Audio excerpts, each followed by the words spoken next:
Mr. President. Senator from New Jersey. Mr. President, are we in a quorum call? We are not. Okay. Mr. President, I come to the floor today to talk about the U.S.-Saudi Arabia relationship in the broader context of America's interests in the Middle East. And I want to begin by responding to an op-ed by Secretary of State Pompeo published by the Wall Street Journal, in which he called the United States-Saudi Arabia partnership vital. That statement reflects a distorted view of the United States-Saudi Arabia relationship that has permeated the Trump administration, in which the United States is somehow dependent on the Kingdom of Saudi Arabia for regional stability and security cooperation. It's a view perhaps best articulated by the President's own unhinged pre-Thanksgiving statement, in which he suggested selling weapons to the Saudis was more important than America's enduring commitment to human rights, democratic values, and international norms. Or the President and Secretary Pompeo's continued incredulous insistence that we still don't know whether the Crown Prince is directly responsible for the murder of Jamal Khashoggi.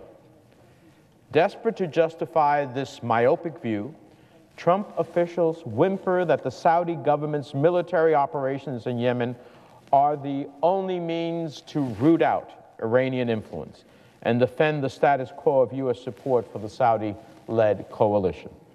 Put another way, these morally blinded individuals believe that to advance America's interests in the region, there is no other option than dependence on Riyadh and no other way than business as usual. So the United States should just stay the course, resigned to accept with a so-called vital partner a government that lures a Washington Post columnist, an American resident with U.S. citizen children, to its consulate in a third country with the express intent of eliminating his dissenting views from public discourse in the most gruesome way possible. I, for one, reject Secretary Pompeo's false choice. We can be tough on Iranian aggression, and we can continue our efforts to eliminate al-Qaeda and ISIS, and yes, at the same time, we can have a reality-based debate on the strategic utility of the U.S.-Saudi partnership. Our security interests and our values demand a debate. I believe that we can pursue an effective strategy to counter terrorism and Iranian aggression while also demanding better from the U.S.-Saudi Arabia partnership. That means standing up for transparency, accountability, and truth when our partners flagrantly violate American values, disregard international norms, and take actions that undermine our broader strategic interests and run counter to regional security. The Trump administration has cynically framed this vote as a binary, zero-sum choice.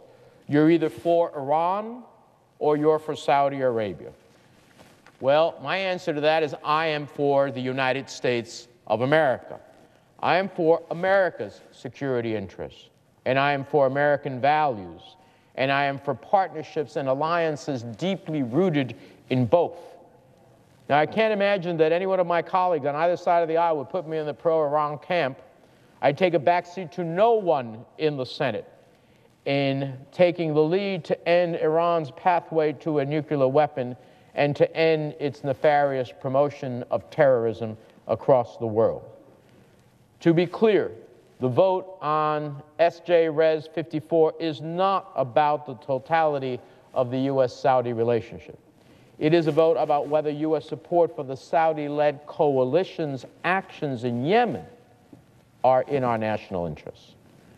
We do indeed have important security interests for the Saudis. Both of our nations benefit from cooperation in confronting threatening forces.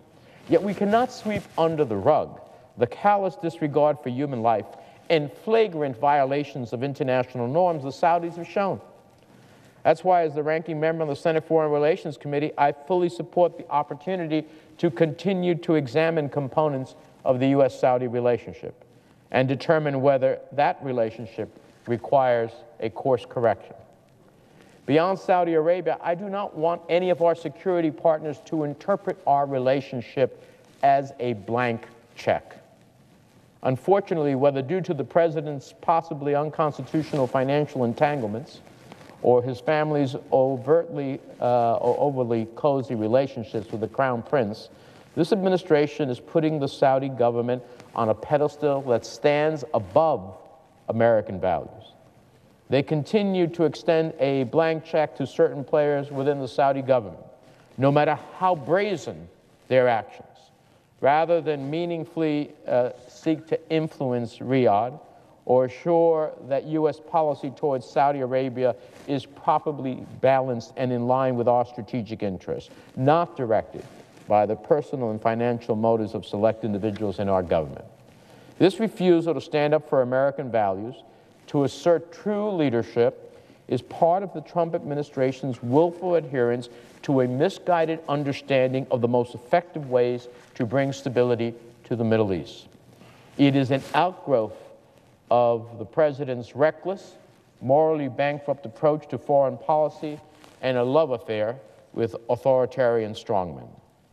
So, Mr. President, I hope today to frame some critical questions about the U.S.-Saudi relationship in the context of America's long-term interests in the region.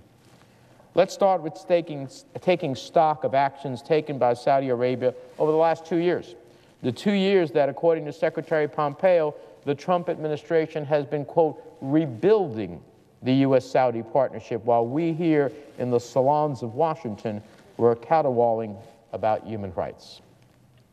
In June of 2017, a quartet of Arab countries announced a full blockade of a fellow Gulf Cooperation Council member, Qatar.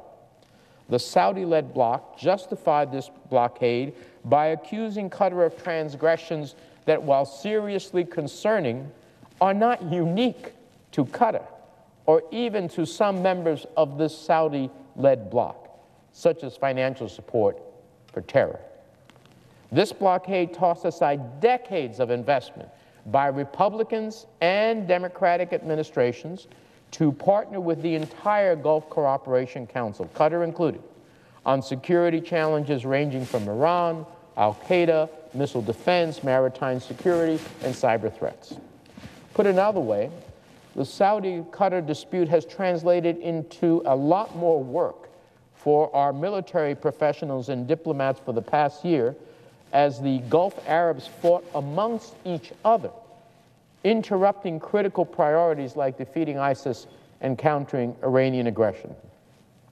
It has also complicated coordination with our Arab partners on U.S. foreign policy priorities like stabilizing Libya and Syria and potentially deeply undermining U.S. objectives like stability in the Horn of Africa. Who is the winner of this rift constructed by our Saudi-led partner? Iran. Now turning to Yemen. The Saudis and their partners have continued their brutal air campaign in Yemen, often indiscriminately. Tens of thousands of innocent Yemenis have died. Millions more are on the brink of starvation. Meanwhile, Iran's influence has increased within the country, and Al-Qaeda has taken advantage of the chaos to expand its reach and control of Yemeni territory. The winner of this fruitless war? Iran and Al-Qaeda.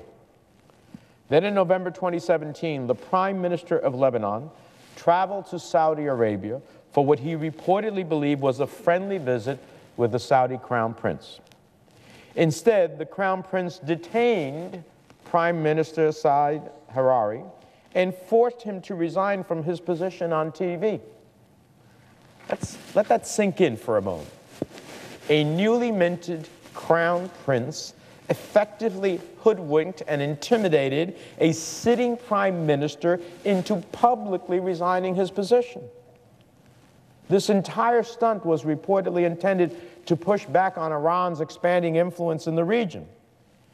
But after days of high drama and uncertainty, including a refusal by Lebanon's president to accept the prime minister's resignation, Hariri left Saudi Arabia via Paris return to a Lebanon where Iran's proxy Hezbollah remains not only a part of the Lebanese government, but arguably in a stronger position for rallying public support behind Harari. The winner of this foolish blunder? Iran. That very same month, November 2017, Crown Prince Mohammed bin Salman directed the detention of hundreds of Saudi princes and executives at the Ritz-Carlton in Riyadh.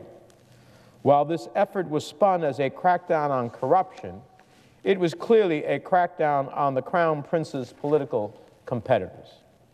Reports from this dark period in the gilded prison of the Ritz indicates that the Saudi government directed forces tortured detainees and coerced them transferring money to the government or giving up real estate and shares in companies. Now, I don't know how they obtained those resources. I'm in no way condoning any graft and exploitation in the kingdom, but this opaque process, outside any semblance of the rule of law, driven purely by the will of the Crown Prince, is not actually a sustainable approach to promoting transparency and accountability. In fact, it should and did send chills down the spines of investors and American companies seeking to expand commercial and economic ties in the kingdom. A strong respect for the rule of law is an essential condition for doing business.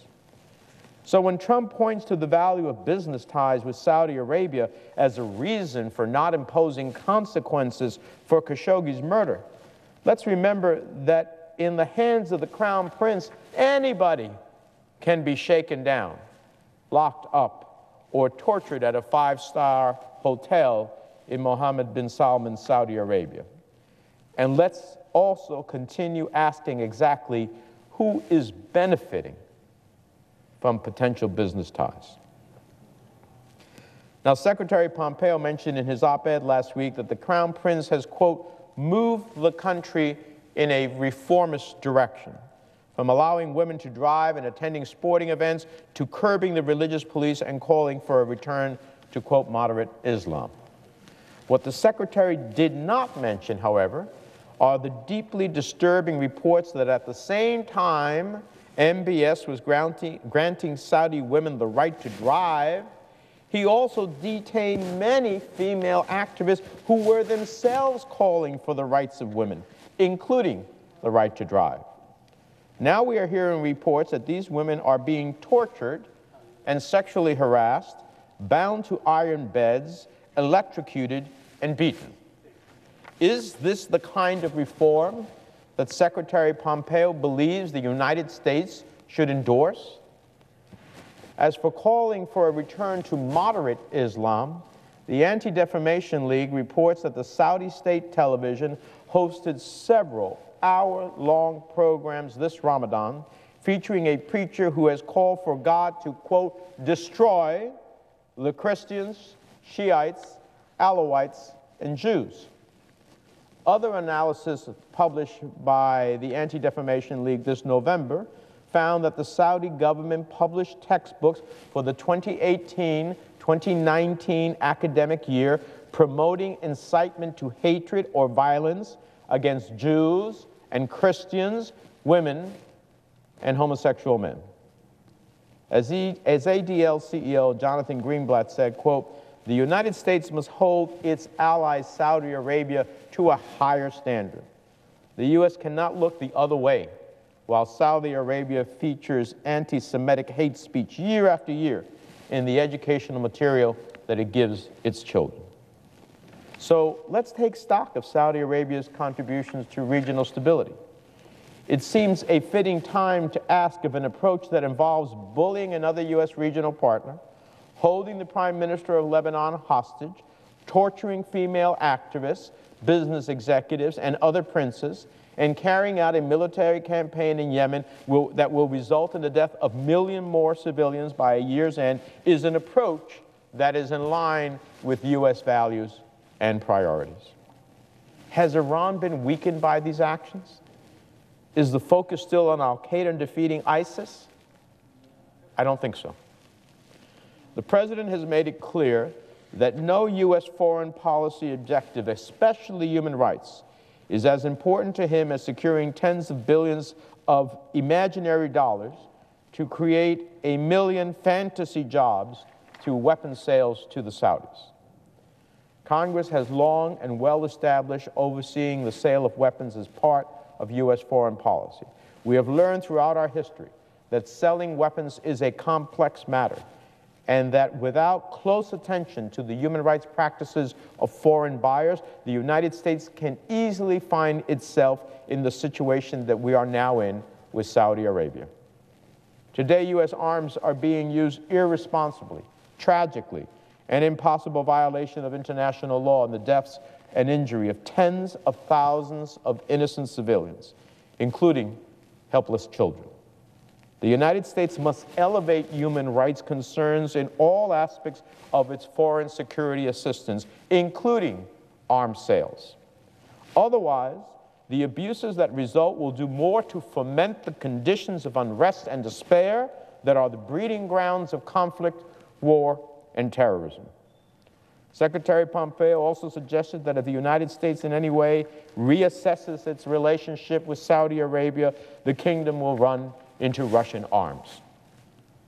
Well, I would suggest, Mr. Secretary, that most countries in the Middle East are already hedging against perceptions that the United States is not invested in the region. And those assessments are based on the president himself. How else to explain Putin's high five with the crown prince at the G20 in Argentina? The parade of Gulf rulers in Russia doing deals on the margins of the World Cup earlier this year, or the announcement by several U.S. partners of talks to purchase the Russian S-400 system, despite the prospect of congressional sanctions under the CAATSA law. Given not just the war in Yemen, but also the murder of Khashoggi, the blockage of Qatar, I believe we need to take steps to recalibrate the future of the U.S.-Saudi relationship. That's why I'm disappointed that the Senate Foreign Relations Committee didn't take up the Saudi Arabia Accountability in Yemen Act of 2018, a legislation that I'm leading along with Senators Young and Reid, Graham, Shaheen, Collins, and others. And we'll continue to work on this legislation next year. It does not seek to tear down the entire Saudi-U.S. relationship. Instead, it is carefully calibrated to force a rebalancing in priorities. The United States should no longer be selling weapons to the kingdom that will be used to kill women and children in Yemen. We should, however, continue to support Saudi Arabia's legitimate defensive needs, like intercepting Houthi missiles coming from Yemen. The United States should no longer refuel Saudi coalition aircraft for operations in Yemen, clearly correlated with a rise in civilian casualties. The United States must now take a stand against all stakeholders in this conflict that are blocking humanitarian access, preventing forward movement under the UN peace process, or receiving weapons from Iran. Our bill also ensures that Congress right-sizes its oversight over this relationship. The Trump administration must follow the letter of the global Magnitsky Law, and it must take a firm stand in support of human rights when it comes to Saudi Arabia. This is not caterwauling or media piling on. This is Congress doing what the American people elected us to do, ensuring that the United States government conducts foreign policy in a manner that protects the United States and the American people. We're not doing our job if foreign governments believe they can murder journalists and dissidents with impunity and disregard international norms without damaging their relationship to the United States. Saudi Arabia has joined a sinister clique along with North Korea, Russia, and Iran in its assassination of Jamal Khashoggi. A few more weapons purchases cannot buy our silence. It should not buy our silence. And if the President will not, Congress must act. With that, Mr. President, I yield the floor.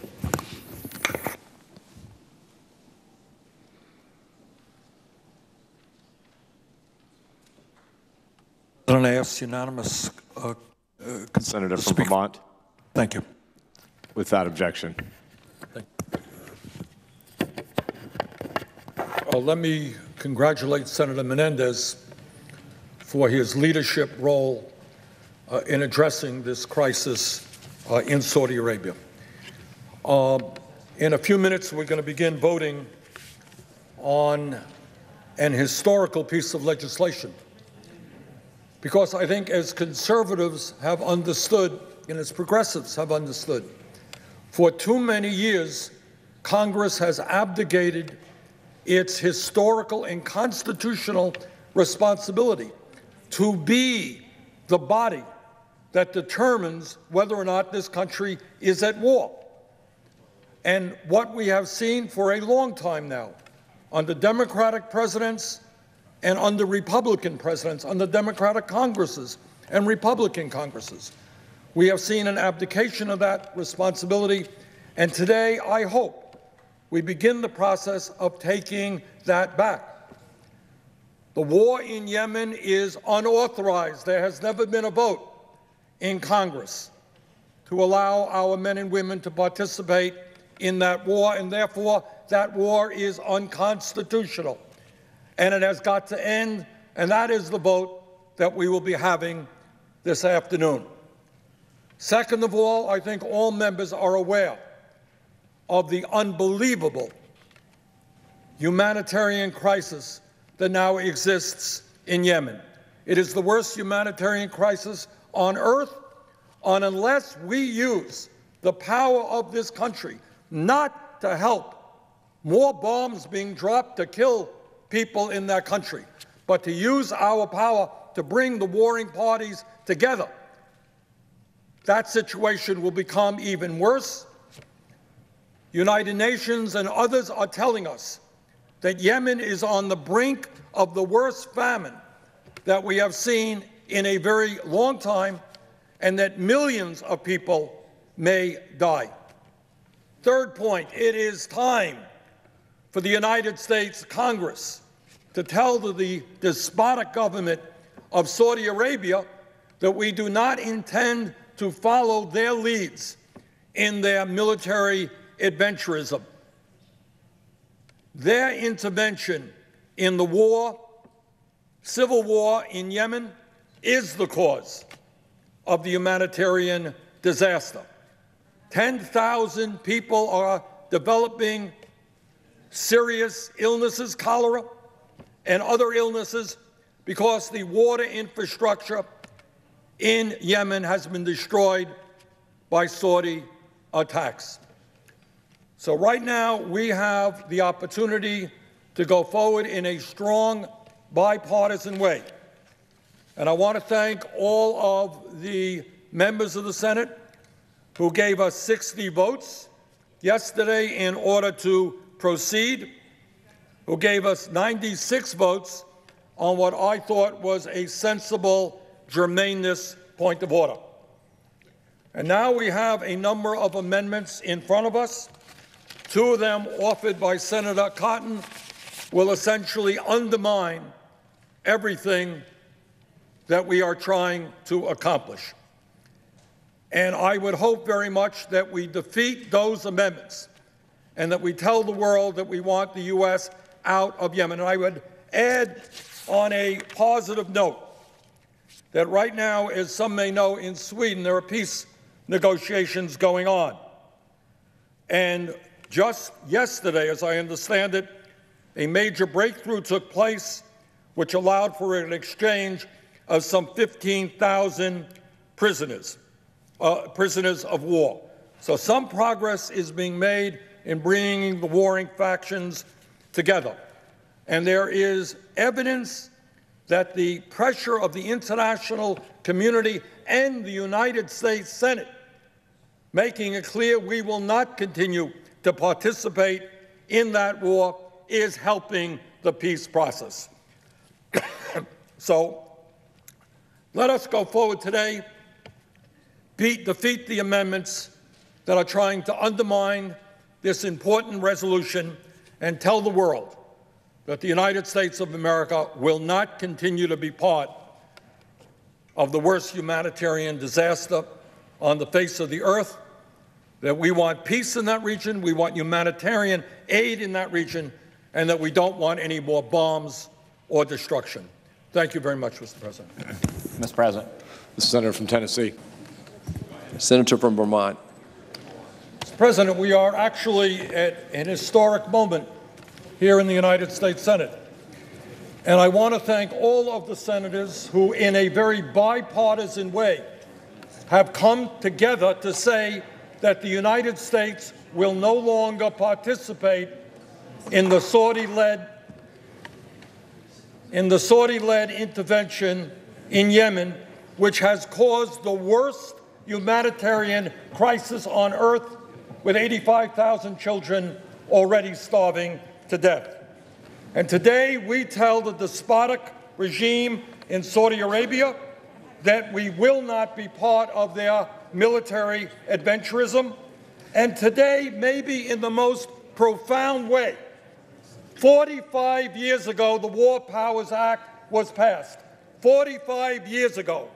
Today, for the first time, we are going to go forward utilizing that legislation and tell the President of the United States and any president, Democrat or Republican, that the constitutional responsibility for making war rests with the United States Congress, not the White House. Let us pass this resolution.